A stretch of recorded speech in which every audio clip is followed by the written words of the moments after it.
to the track, the wall, makes the leap, and makes the catch! Amazing catch by Junior! He got it! A perfect game! 13 strikeouts!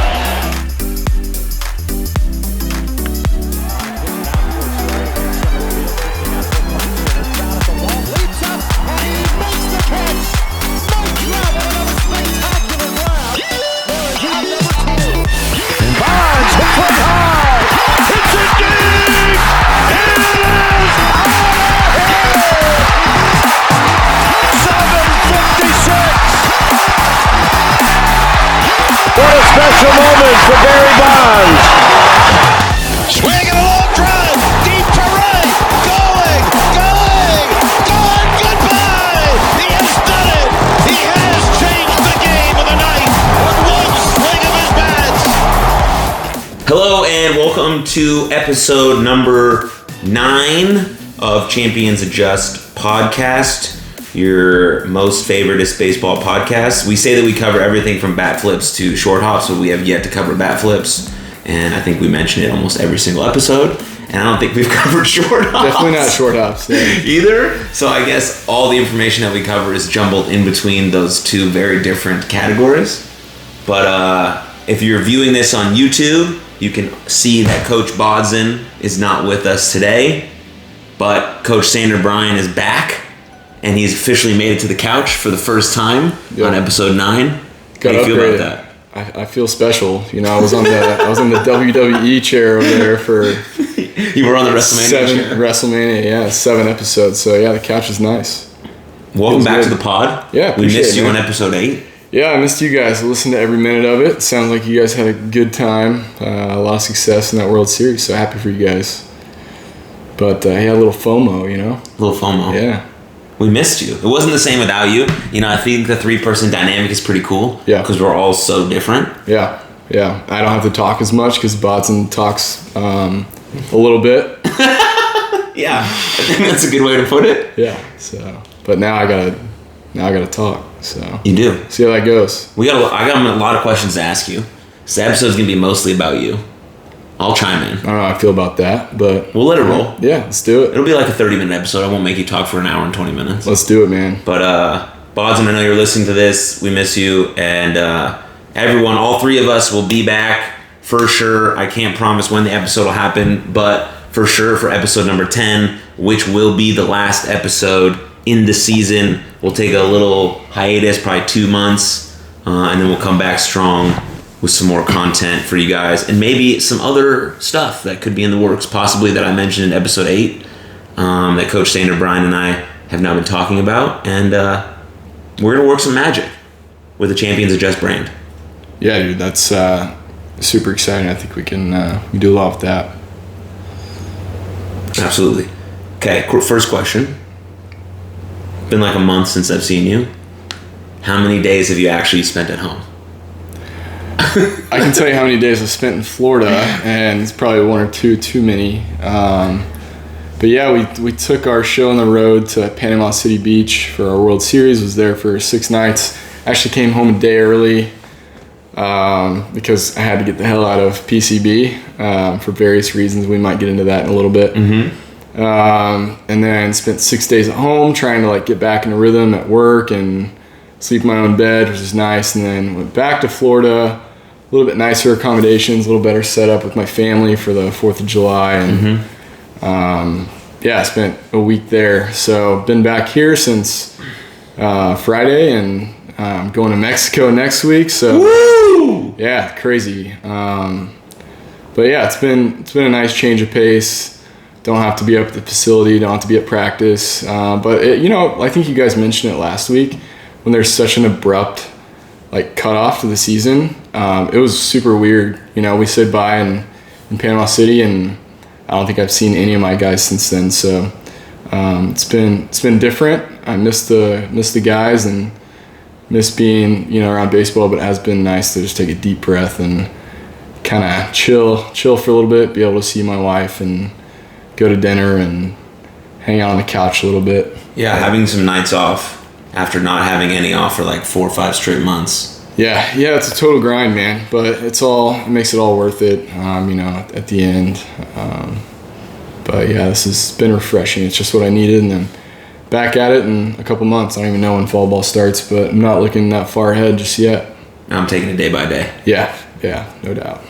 But yeah, episode 8, if you watched that, it was all about our World Series, so that was cool. We want to hear about yours, so you don't have to go game by game like Big Coach Bods.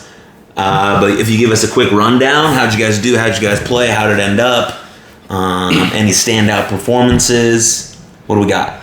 Yeah, I will not go game by game. I'll say we did not win. It was a really tough tournament. We'll talk about baseball first, and then we'll talk a little bit about the PCB life. But yeah, I mean, baseball, we didn't play bad necessarily. I think the guys were, excited to be in Florida. And Willie Mays was a 24-time All-Star. Sorry, I just saw that on the TV. Yeah, that's insane. We had the All-Star game in the background because we're filming this. The All-Star game is about to start. While the All-Star game is happening. So for those who are listening, but we, I wasn't down on the guys performance-wise. We didn't play our best baseball, which I was hoping we would, but it was really just a tough tournament. All the competition we saw, it was the Grand Slam tournaments, so it was not USSSA, it was not AAYBA or whatever. So it's tough to decide what division you want to play in or whatever. And so I think we were playing in a division that was probably equal to a USSSA majors tournament, at least for the most part. The first team that we played, they got out there and they were huge. I won't say they were all 6'2" like Boston, but they were massive. All the parents were like, "Whoa, what are we doing?" And they were studs. We put together some hits, and we kept it somewhat competitive. We played some close games. Overall, I think we had some flashes of bright spots during the tournament. But all in all, it just wasn't our best performance, which made it not as enjoyable to play in, I'm sure. But at the end of the day, we played one game a day. I think we had 2 days off because it rained a lot of the time we were there. So the kids got a lot of beach time. We got a lot of time at Pineapple Willie's. Shout out Pineapple Willie's. This basically a Margaritaville type restaurant, right next to our hotel. It was overlooked the beach or whatever. But spent some quality time there. Quality time there. They had some quality margaritas. Not so quality, but they got the job done. But yeah, I think it was a decent experience for the guys to be able to play baseball out of the state. Some of them haven't done that so far, and first time for that is super exciting. Yeah, really good competition, and they get to go back to their friends and say they just played a baseball tournament in Florida, which is always cool. But probably learning experience more than anything. They know there's solid baseball outside of Texas, and so it was all in all it was fine.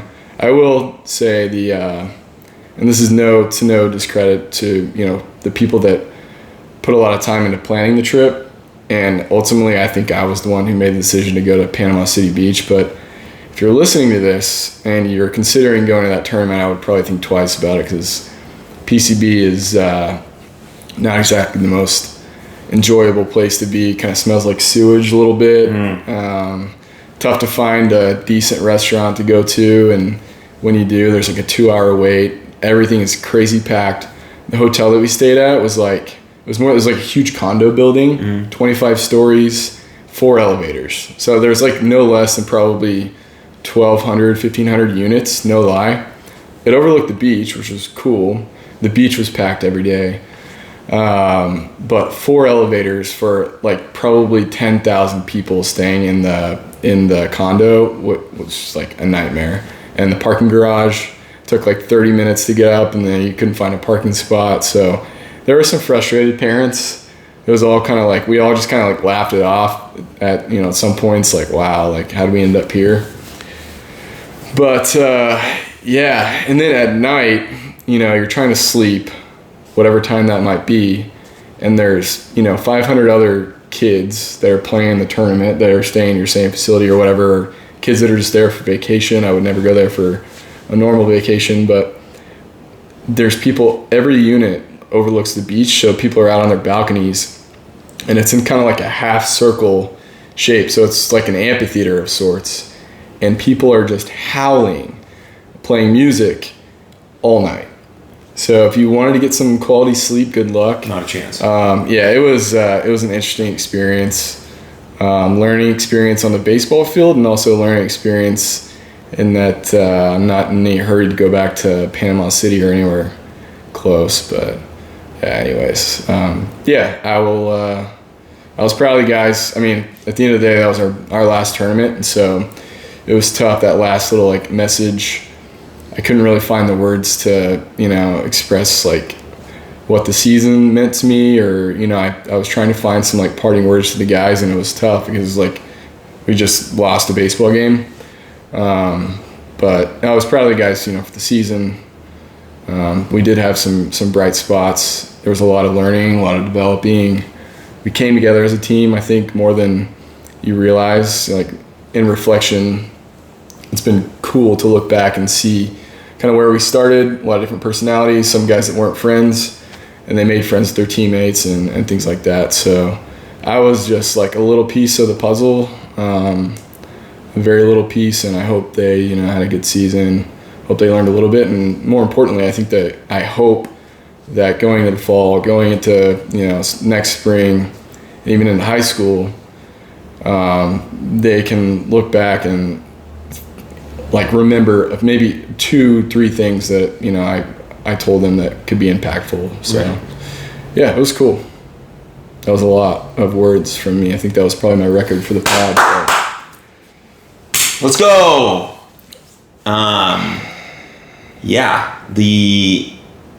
This is not your first time coaching a team, so unlike Bodson and I, but after a season like this, first time with the Tigers, I think in a better situation than you've been in previously as a coach. How do you feel? Yeah, I feel good. Specifically about what you did and, all that kind of stuff. I feel good. I felt really bad, and I even shared some frustrations with you, I think, and my wife, Ryan, shout out Ryan. But I felt bad after the tournament. I think it was a multitude of things. I think it was just a bad experience altogether. So I left a sour taste in my mouth. I felt bad because I felt like I kind of failed them for a little bit for those 4 games. We ended up only playing 4 games in that tournament. So there's a lot to improve on. This is really only my second time coaching. So yeah, I'm still a rookie of sorts, but absolutely. I think it's a learning experience for me too. I'll continue to get better. I know what I need to work on. I know different ways to manage the game and different ways to communicate with guys. And I definitely. I was telling you this. I think I err on the side of just being observant and not necessarily getting in their faces or providing a ton of feedback in game. Whereas other coaches are kind of more rah-rah, very communicative, in game and during practice and things. Well, I lean towards the development during the week, and then when it's game time, let's get the job done. If you make an error, I'm not gonna MF you. If you strike out, I'm not gonna say anything. But there are some personalities, I think that's maybe where I fell short a little bit. There are some personalities that need that. They need that little pick-me-up. So that's just one example of areas that I can improve. I'm in general, a pretty soft-spoken manager or coach. So just being a little bit more assertive when it comes to constructive feedback in game and things like that. I think, honestly, I probably could have been more demanding, might not be the right word, but more tough on them during practice. I think, we only stopped 2 or 3 practices to run the guys, and I didn't run them after games or anything like that.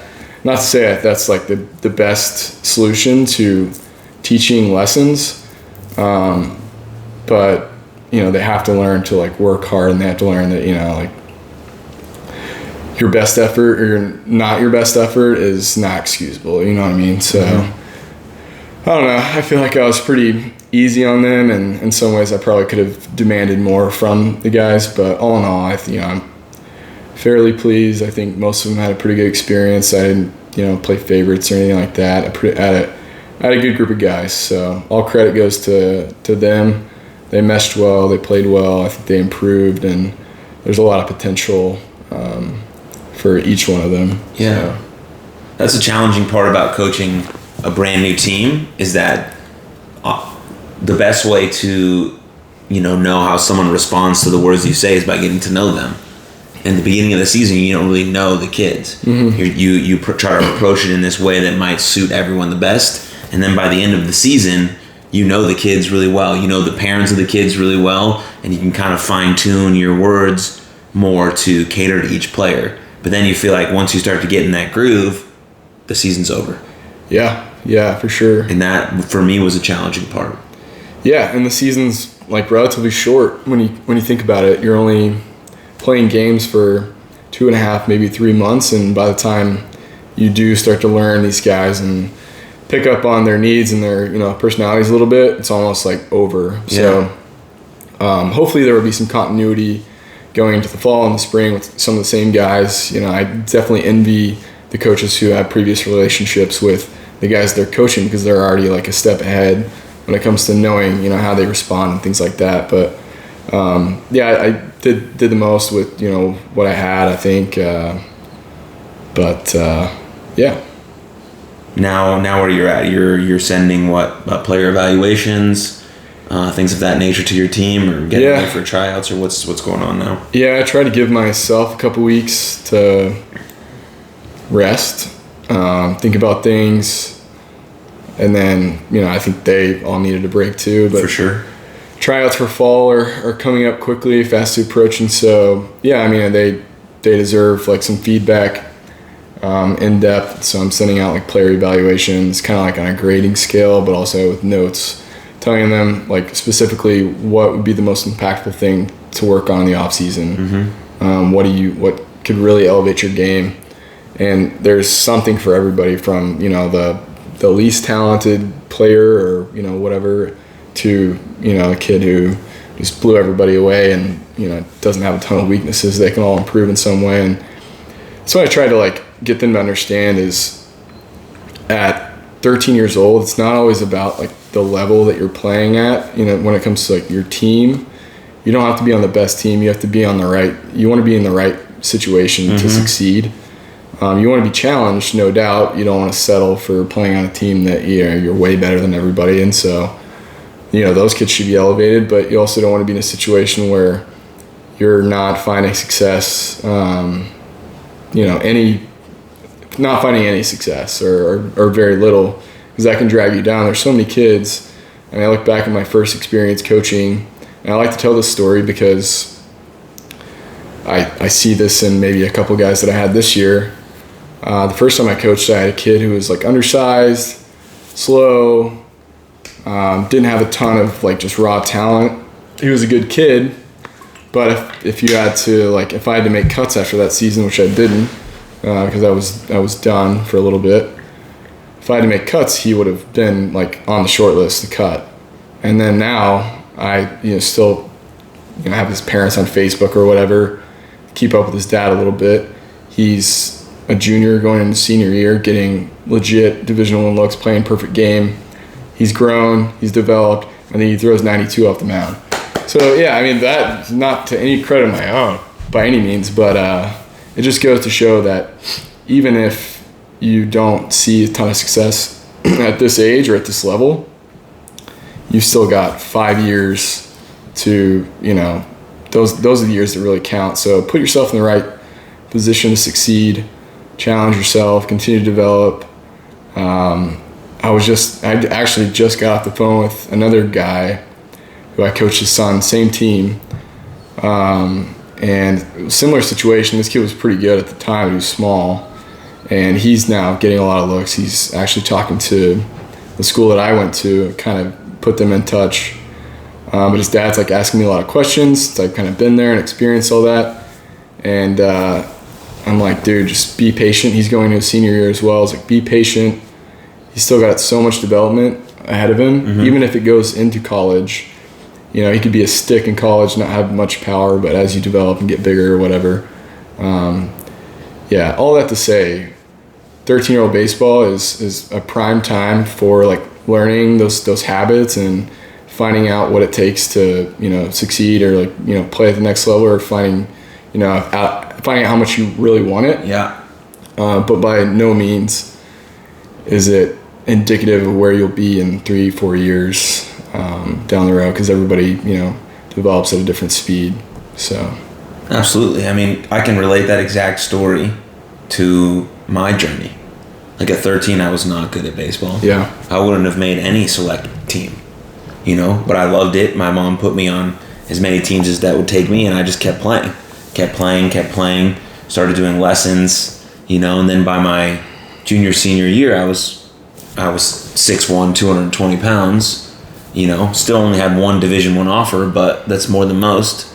Yeah. Right. And so as a 13-year-old, I would have never expected to even be considered to play college baseball. Yeah. You know? So the journey is different for everyone. Like, you know, and then you look at the guys who are really good at 13, they have to maintain that level of like trajectory as well, Sure. which is hard because now like parents see that and coaches see that, and now there's like an added layer of pressure on you. At 13, people are telling you that you're going to do this and do that.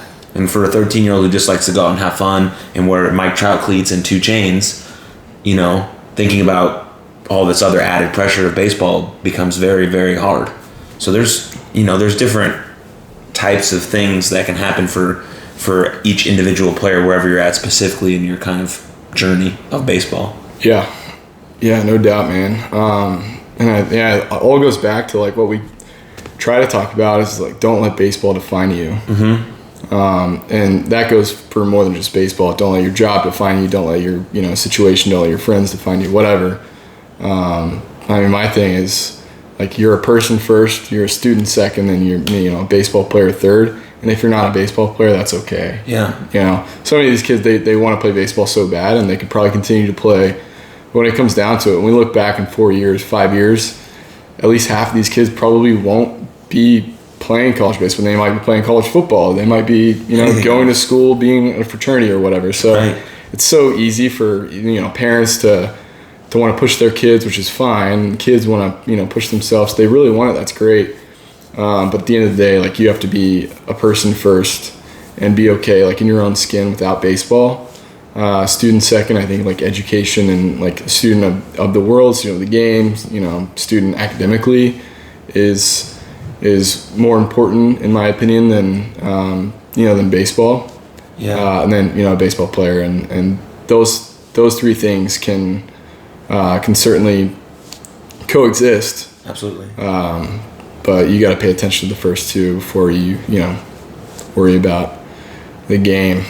So yeah, because as you get deeper in the game of baseball or in any sport or any activity, whatever it is that you're super interested in, the deeper you get into it, the more you identify just as that thing. Yep. And so if you do end up being a college baseball player or whatever, or you get into whatever space that interests you, then it sort of does consume you, because to reach a high level of anything, it kind of has to be an obsession. So like learning these skills now as like, I'm more than this, I'm a brother, a son, a friend, a human, a person, a YouTuber, I like TikTok, I don't know, whatever, It doesn't matter. Like there's more things that define you, and I think those different interests help you like really organize like the one specific interest that you're really trying to go after.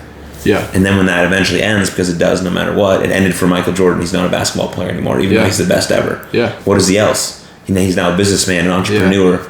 You know, all these other things that can come out of, you know, one interest with a lot of different skills that you have to organize to do the one thing.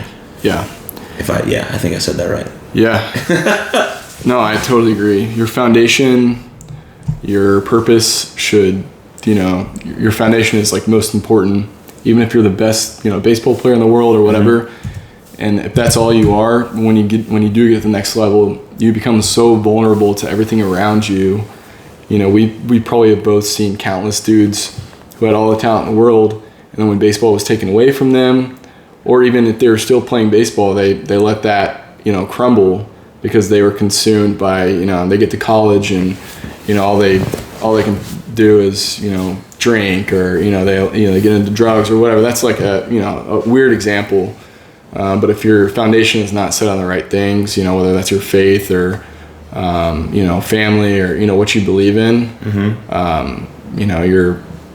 you're very fragile, I guess I should say. So exactly. I saw that a lot in COVID, specifically in the professional wrestling business, right? Because live shows stopped just instantly.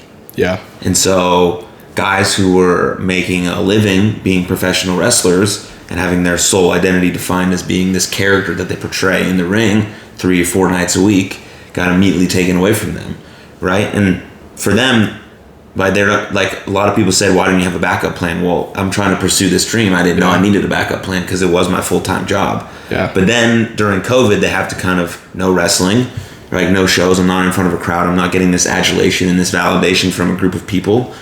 So who am I? And there becomes the self-discovery process of like finding what else you're curious about and what you believe in, what your core values are. And then wrestling now has started back up, and these people are better performers. They're more well-rounded, right? They're more true to themselves, so they can present that in front of an audience more organically, and it becomes a better connection. Yeah. But yeah, no doubt, you probably gained a lot of perspective in that time off and a lot of appreciation for that part of your life, because it was somewhat taken away from you for a little bit. So anytime something is taken away that you love, I sat out a year in college because I had knee surgery. And those were grueling times because, I was rehabbing or whatever. And it's not the same as what you dealt with, but you've certainly got to have a good head on your shoulders. Your heart's got to be in the right place, or you're not going to be able to overcome that kind of thing. So those are all things that, we try to instill in these guys, and some of it's probably in one ear out the other. But there's probably a lot that we won't be able to tell now, but maybe in 2 or 3 years that we can tell, hey, this kid may have listened to a thing or two, and not just from us, but from other influences, their parents or whatever. And sometimes it takes a little bit. So we just have to do our job the best we can as coaches to instill those things, and maybe 1 or 2 kids will listen to 1 or 2 things that we say. And right.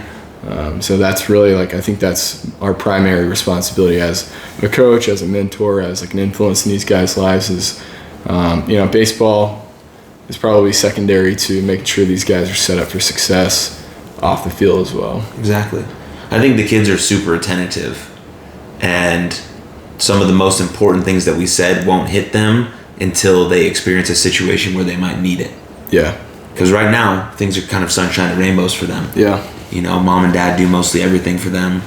Not to say people haven't been through pain or loss. I don't know their specific lives of any of these kids, really. I know a little bit.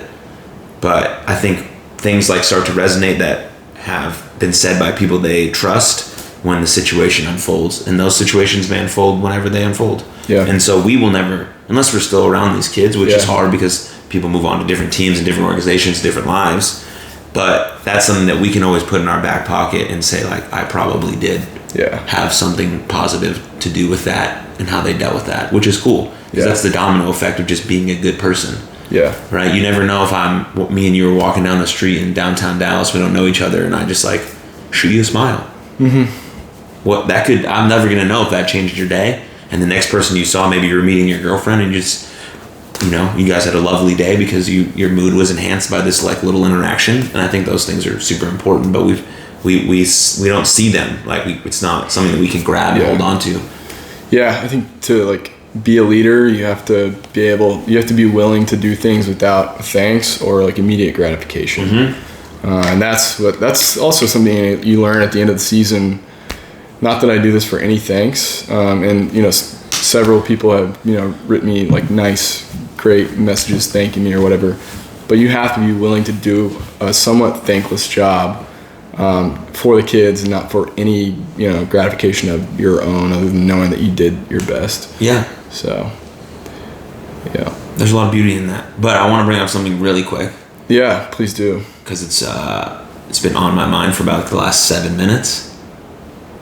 But you gotta whoop.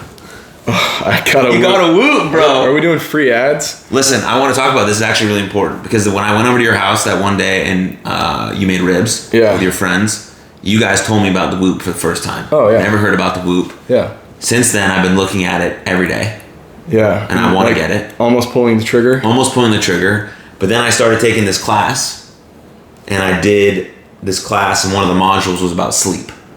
And then with this module and with this class, I get to meet with a positive psychologist once a month that comes with the course. It's like really cool. Nice. And he works in like peak performance with like in like some of the similar field that I'm in, but he's like got like a master's degree, a PhD, and he's a doctor. Yeah. And he was wearing a Whoop and a ring. And he was like, and I said that the sleep module like really had a profound impact on me because I'm trying to figure out my sleep better. Mm-hmm. So I feel like I'm not as energized as I want to be because I want to do all these. You get my point. Yeah. And so he was like, "Hey, do you track your sleep?" And I was like, "Oh, I've been looking at Whoop like every day for like 4 weeks, but I'm just not a fan of the subscription service." Yeah. And he goes, "Well, why don't you try the Oura ring?" I was like, "What does that mean?" And I'm like a guy who likes to wear rings generally when I go out. I'm a big fan of them. Mm-hmm. So I looked at the Oura ring, which is this deal right here. Oh, nice. And it's literally the exact same thing as Whoop. Yeah. Tracks everything, except it's not a subscription service. It's just like you pay money for the ring, and then you download the app, and it does all the same things. I think they made the NBA guys wear those. Yeah, like I saw Chris Paul was like wearing it, I think, or was Dwayne Wade, either one. Yeah, during COVID times, because it's like an early detector of COVID. Is it? Yeah, same thing with the Whoop. They had the PGA guys. I don't know if they were required to wear one back then, but a lot of guys still do. I think it was like a early detector of COVID. I don't know how. I don't know the science behind it, but yeah. So I'm pumped about this ring. Yeah. So and I love the.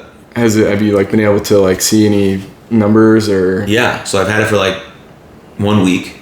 Nice. Had some really good nights of sleep. Had some like 45 out of 100. Nice. Some of those nights I was drinking, so that obviously. Oh yeah. That was what I was really excited about. Like, how does it affect that and this? Like, what about my readiness, my ability to perform the next day? Like, how groggy am I? Yeah. My activity levels. So it's pretty interesting, you know, because part of the class is like, you know, if it's measurable, then it's manageable. Mm-hmm. And I think that's a really important part of like recovery. Yeah. So, yeah, I'm a big fan. So if you want to get the Oura ring or the Whoop, they're super cool. Yeah. Free advertisements here. They are not paying us for this ad. I've been as low. They're not, but they might later. The same as Bud Light. But Bud Light! I've been as low as 6%.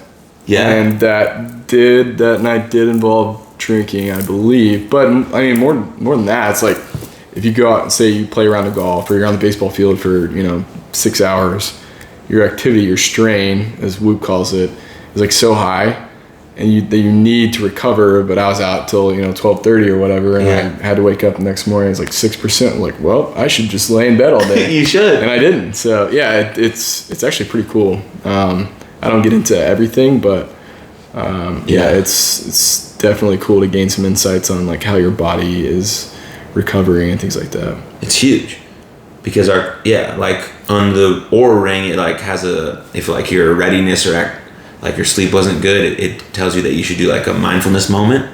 I don't know if Whoop has that, but I love that because that's a big thing for me is taking a mindfulness moment or like a meditative moment.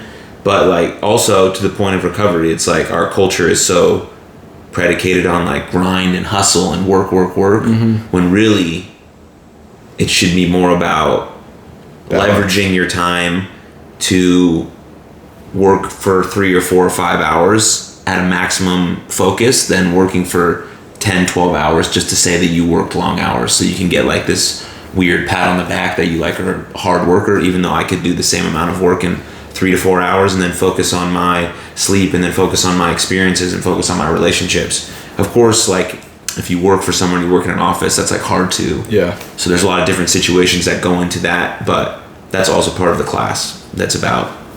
And so the whole thing has been cool. A lot of insight. I'm super into it. Yeah, we should get Oura and Whoop on board for ads that are not free. Yeah, that would be... I'm sure they're watching, so... That would be money. I mean, way better suited for this podcast would be Whoop and Oura than Bud Light. Depends on how you look at it. But I think actually both intersect great. Yeah. Our first ad is for Bud Light. Our second is for recovery from the Bud Light. Yes. But cool. Yeah, I was like staring at your Whoop the whole time, and I just wanted to bring that up. Let's dive into a little bit of baseball before I let you go. Yeah, man. Okay, we were rolling through. Yeah. As we said, today is Tuesday, July 13th. This episode will come out on Thursday, the 15th, so it's a quick turnaround. I'm doing a quick edit So the information that you hear today will be very relevant. So that means the All-Star game happened yesterday on Monday. Derby. The Home Run Derby happened on Monday. All-Star game is literally happening right now on the screen behind us, but it's not on anymore because it got turned off. What'd you think of the Home Run Derby? Thoughts, feelings?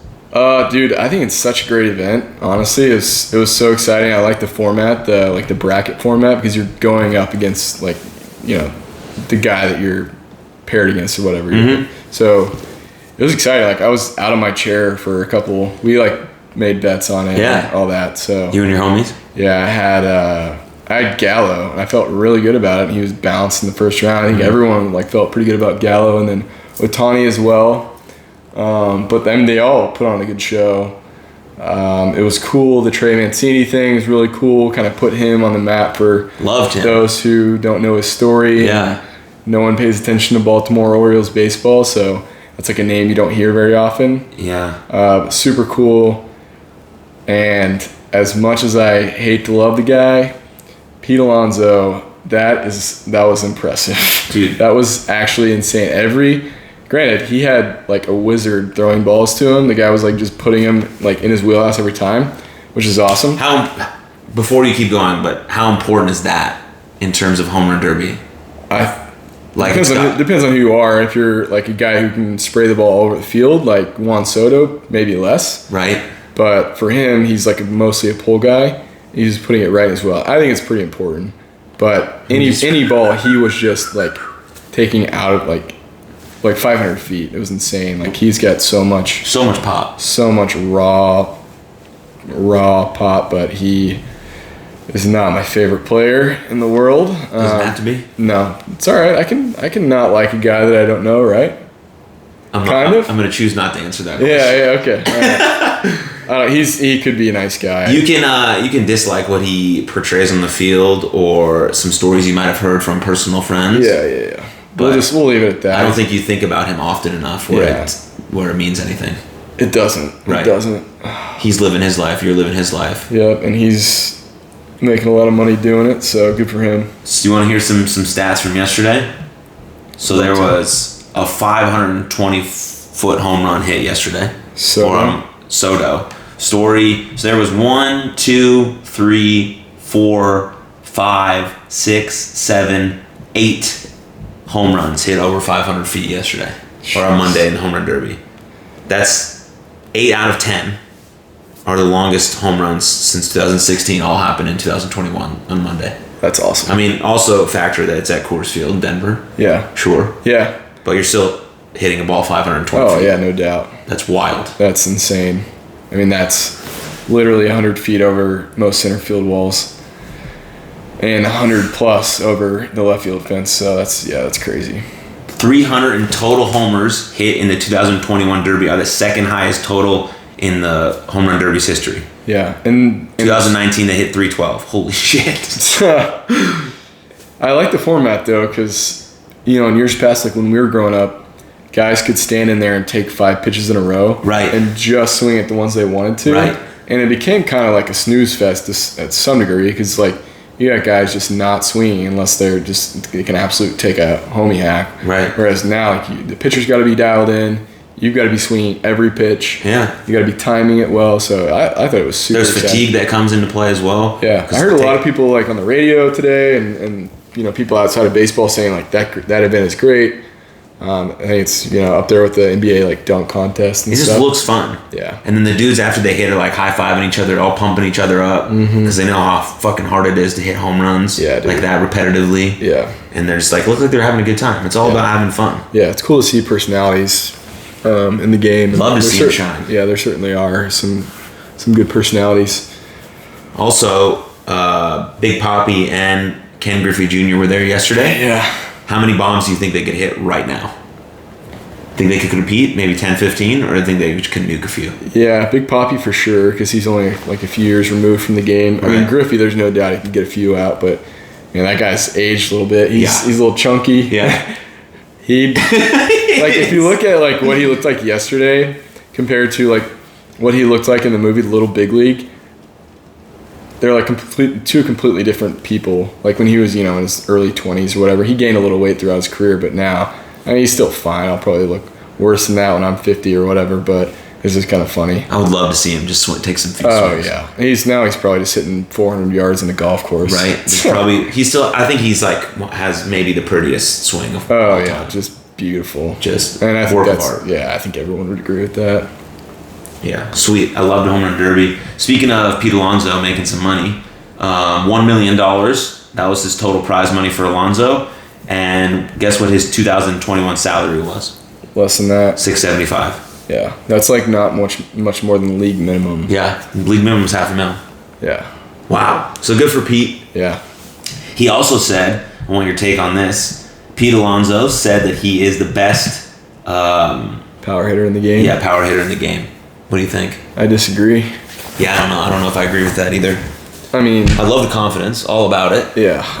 That's where I don't love Pete Alonso. He did it 53 nukes in 2019. Yeah, he did. That was crazy.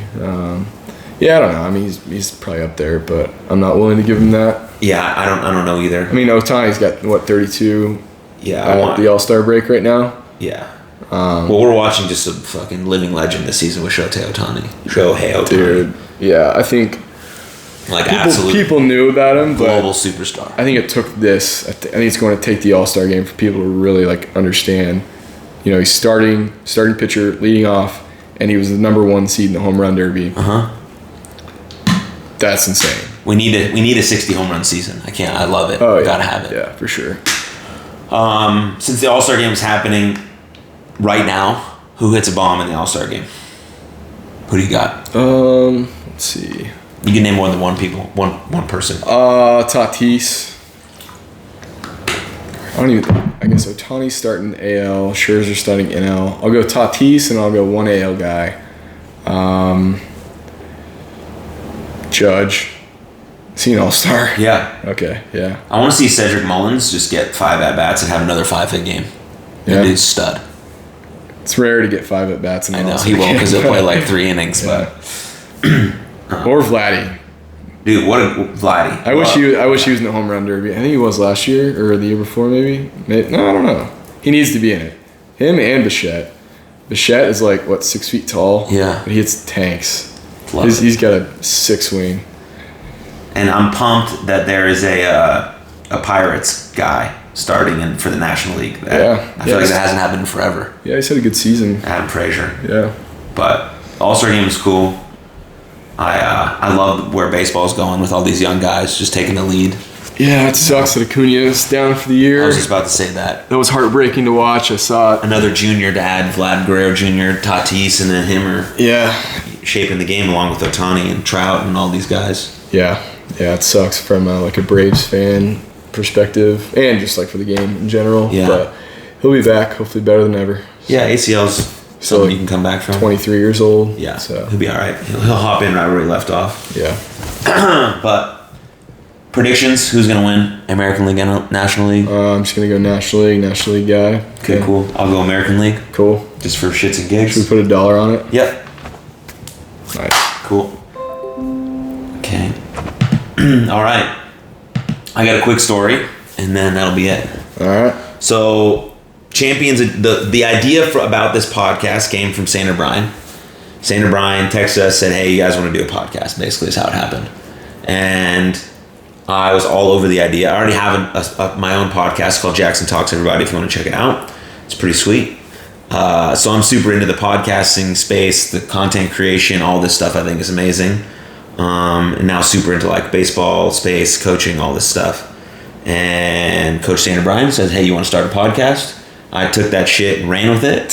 Had a logo made, put us up on Anchor like instantly. Yeah. But the reason that I found the name Champions Adjust is because my best friend Alex Robbins, who lives in Chicago, I texted him and I was like, "Al, you have any good names for a baseball podcast?" And he goes, "Why don't you call it Champions Adjust? We've been saying that since our sophomore year of college." And I'm like, "Oh, that's a great name." Yeah. And coincidentally, it like fits with everything else that I'm about because Champions Adjust, like just they do. Whether it's setbacks, failures, peaks, valleys, like champions overcome, champions adjust. And the reason behind the story is that I saw Alex Robbins over the weekend in Chicago because he just bought a new house. He just got engaged to his fiance or his girlfriend, wife, whatever you want to call it. And then during the trip, he asked me to be his best man. So, like, you know, Champions Adjust. Now we're here. I'm fired up about it.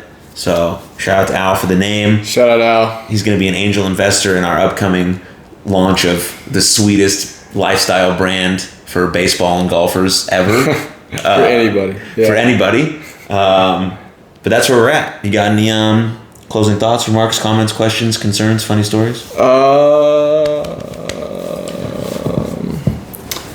I hesitate to tell this story, but I don't think he's a listener. We did have in our last game, last pitch of the season, a pitch thrown at the umpire. Oh, no. Yeah. So that's not like that funny of a story, but it's like it was a little bit wild. It was probably the wildest way to end the season. And I was not a happy camper after that. That was probably like just a good way to like, that was like that week in a nutshell. It was like everybody was walking off the field. We had just gotten beat because of the time limit, and the umpire had just taken his mask off, and we've got our pitcher chucking a ball at him. So anyways, that's not that funny of a story, but it's just kind of a wild thing. I've got video of it. That's tough. Yeah. Really anyways, tough. Yeah, we'll deal with that. You're sorting it out. Yeah, we're dealing with it. Yeah. But no, I don't have anything else. It's good to be back.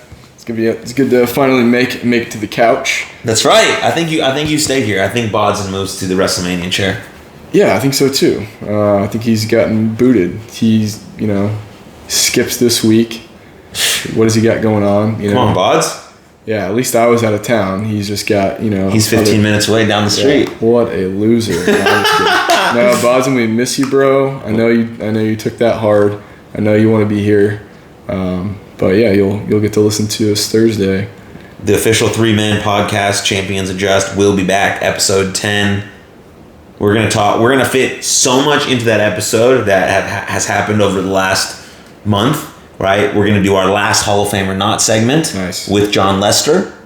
So think about that for episode 10. We're going to talk about NCAA baseball, okay, because we missed that and that was huge. We're definitely going to talk bat flip dynamics, okay. We're going to talk sticky stuff, and then we're going to wrap it up. And maybe we'll have some more information about you for the new Champions Adjust logo. Maybe we'll flash it on the screen. We're going to completely take back everything we said about Trevor Bauer being a good guy. Yeah, we gotta run that back. Yeah. But just get that, clear that up a little bit. If you started with us in like episode 2 or 3, we talked about him. Yeah, we're no longer huge fans of the guy. At least as the situation currently stands. So, anyways, all right, exactly. I'll let you wrap it up. Good to see you, dude. Okay, thank you for watching Champions Adjust. Tell your friends, share it with a friend. Buy a t-shirt. Trucker hats coming soon. Okay, cool. Love you. Bye. Champions Adjust. Peace.